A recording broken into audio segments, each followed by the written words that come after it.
love you, mama ko. At luluto kami ngayon ng ulam. So ngayon mga kabunso wonder, no? Meron tayong lulutuin. Ngayon, kasama ko ang aking asawa at anak, mga kabunso wonder, no? Talagang gusto niyang sumama sa aming vlog eh. So ngayon, kasama ko si Mrs. No? Pinapakilala ko nga pala ang aking Mrs. na si Chichik! Hello! So ngayon mga kabunso wonder, magluluto na tayo ng ulam recipe na lobster. Ang galing, di ba? Uumpisahan na po natin. Charan! Naumit yung guys. So, ang unang gagawin natin dito ay linisin ng mabuti ang lobster para makuha natin yung mga dumi niya. Ang ginamit po natin dito ay isang malinis na toothbrush na nabibili sa mga palengke ng 15 pesos or 20 pesos. Pagkatapos po nating malinis ang ating lobster, pwede na po natin itong ilagay sa pinainit nating tubig at hayaang mapakuluan ng mabuti ng ilang minuto. At itabi muna para ma-prepare naman natin ang sauce na gagamitin natin dito. So yan na mga kabunso wonder. Kasama ko na, teka lang. Kasama ko na ang aking misis. Mukhang ready na po ang aming mga sangkap na gagamitin para sa aming ulam recipe na lobster. Mga simpleng sangkap lang po ang gagamitin natin dito.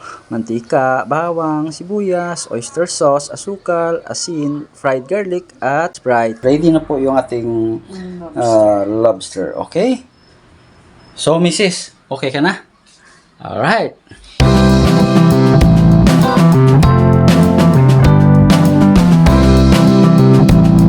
Butter po sana yung gagamitin natin, kaso hindi natin nabili.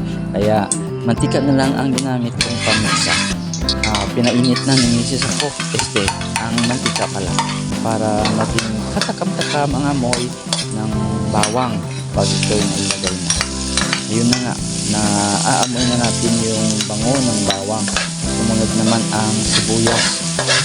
Pag nalulusaw na ang kulay ng ating sibuyas, pwede na natin ilagay ang ating Sprite at saka isunod ang oyster sauce at syempre halu-haluin hanggang sa mag-blend ang oyster sauce sa iba pang mga sangkap.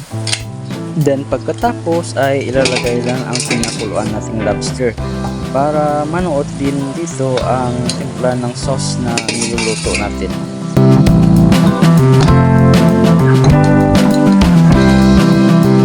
Lagyan po natin ito ng konting tubig. Takpan at hayaang mapakuluan ng ilang minuto. So first time po natin itong gagawin at si Mrs. yung nagiging cook natin.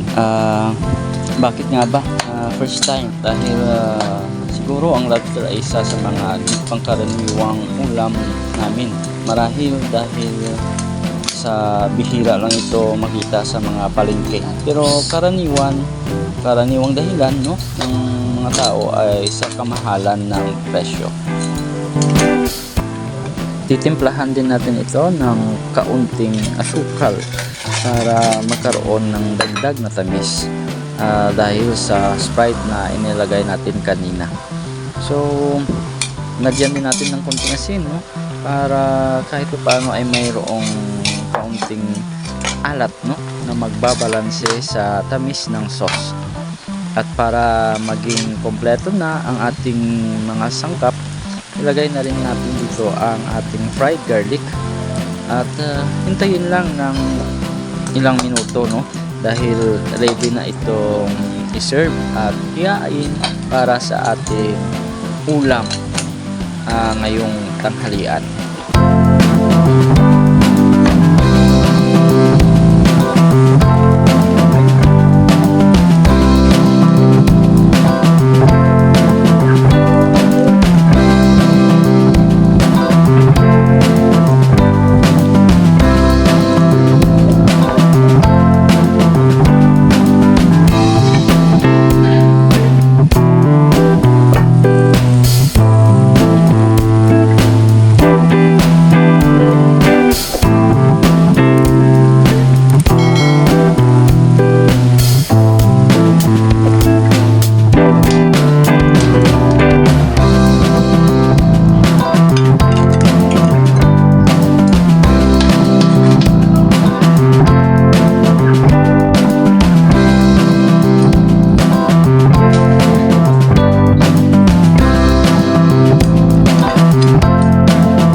Ito na mga kabunso wonder.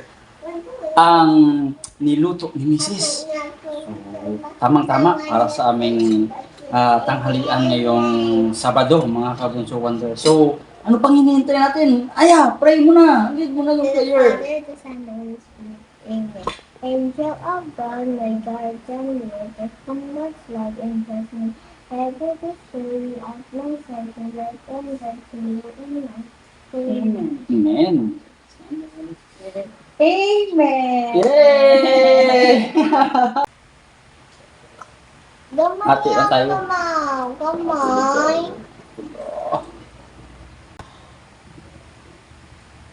Yan mga kabunso wonder.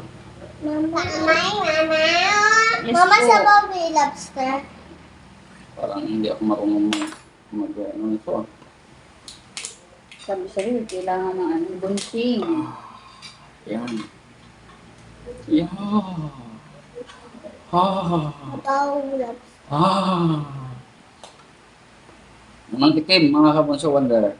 Kunin muna natin yung ano, yung Itim. ito. Ito. Mama, lobster din. Ang sweet. Tasabi natin to. Sa silid na na. Tikman ko muna ha, mga kabunso wonder ha. Meron akong sasawan dito. Oh, wala mo nang sasawan. Harap. Namin ito. Harap pala. Ang sweet. Ang sarap. Naman. Nako. Oh. Salamat, mama. Dapat yung mama. Salamat. Ang mama. Ang sarap. Hmm? Sarap ng lobster. Mama, yun ka. Ha?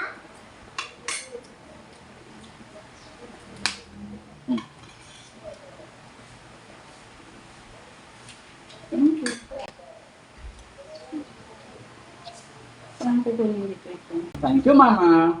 Thank you, mama. Welcome. Maraming salamat po. Bye-bye. Bye-bye. Paubos na yung sa akin. Wala na.